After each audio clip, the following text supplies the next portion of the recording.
त्या दिवशी पवन त्याच्या ऑफिसच्या कॅन्टीन मध्ये जेवायला बसलेला असतो. त्याचे सहकारी पण त्याच्या सोबत असतात. पवन गावाकडे राहिलेला असतो, पण तो आता नोकरीसाठी शहरात राहत असतो. त्याचे आई बाबा शेतकरी असतात, पण त्यांनी एक एक रुपया जमा करून त्याला शिकवलेलं असतं. त्याची आई त्याला जवसाची शेंगदाण्याची चटणी करून आणलेली असते. तो बोलतो, अगं आई, हे कशाला आणलंस? आई बोलते, राहू दे रे बाळा, कधी ऑफिस मधून आल्यावर भूक लागली तर घेऊन खाशील की. असू दे. अगं आई, बाहेरचा डब्बा घेतो मी. तरीही आई बोलते, राहू दे रे, त्या दिवशी त्याला ऑफिस मध्ये थोडं लवकर जायचं होतं. त्याचा डब्बा यायला अजून वेळ होता, म्हणून तो बाहेरून चपाती विकत घेतो आणि आईने आणलेली चटणी सोबत घेतो.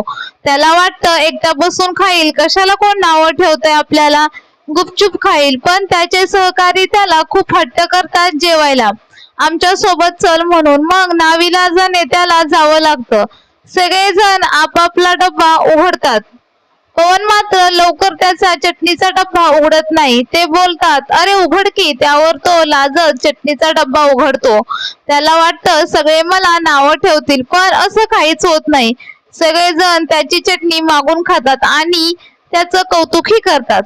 पवनला खूप छान वाटतं. त्यातील एकाने शेवयाची खीर आणलेली असते, ती देखील सर्वजण मिळून खातात. तो सांगतो, माझ्या आईच्या आवडीची आहे. सगळेच खूप कौतुक करून खातात. मग प्रत्येक जण आपल्या आपल्या आईचा आवडीचा पदार्थ सांगतात आणि हेही सांगतात की तिच्यासाठी एक दिवस हवा. बोलून असं हसत जेवणाचा आस्वाद घेत असतात. पवनला विचारतात की तुझ्या आईच्या आवडीचा कोणता पदार्थ आहे? त्यावर त्याला विचार पडतो, अरे मला तर माहीतच नाही, कारण मी कधी असा विचारच केला नाही. तो त्यांना बोलतो, आईला सगळं आवडतं, काही खास असं नाही. त्याचे मित्र बोलतात, अरे असेल की एक तरी जी ती नेहमी आवडीने खात असेल. तो काहीही बोलत नाही, हसून विषय टाळतो आणि त्यांची जेवणाची सुट्टी संपते. तो विचार करत असतो मनात, अरे इतकी वर्ष झाली, मला आई तर कधीच काही खास खात नाही.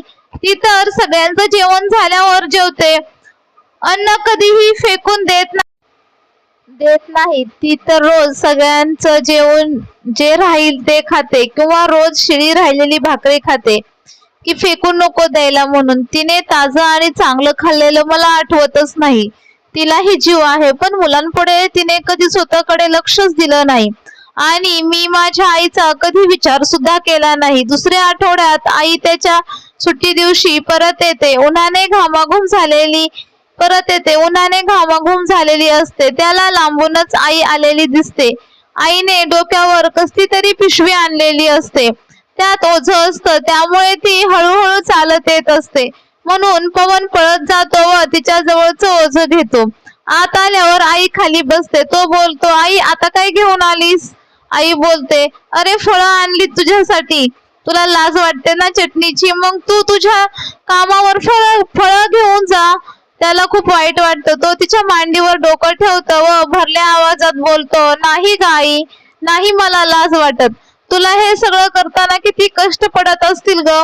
आई बोलते, त्यात कसले कष्ट आलेत आपल्या लेकरासाठी करण्यात, आणि आज काय झालंय तुला, असं का बोलतोस?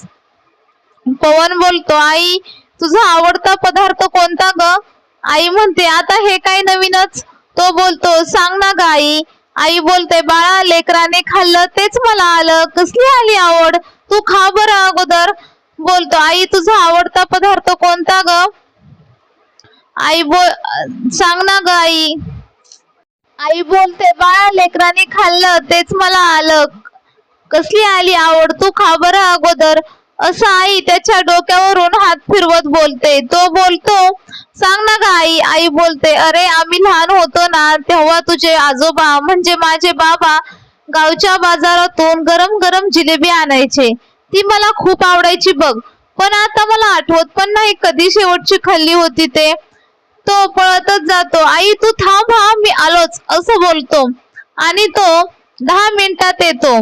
आईला बोलतो, डोळे बंद कर, आणि आईला गरम गरम जिलेबीचा एक घास तिला भरवतो. तिला इतका आनंद होतो. भरलेले डोळे घेऊन आई बोलते, हे काय रे बाळा, पवन बोलतो, मला माफ कर आई, तुझी किती सोपी आवड आहे, पण मी तुला कधी विचारलं सुद्धा नाही ना. आणि तू किती कष्टातून माझ्या सगळ्या आवडीनिवडी जपतेस. आई डोळे पुसत बोलते, आई अशीच असते रे. उठ आणि जेवण करून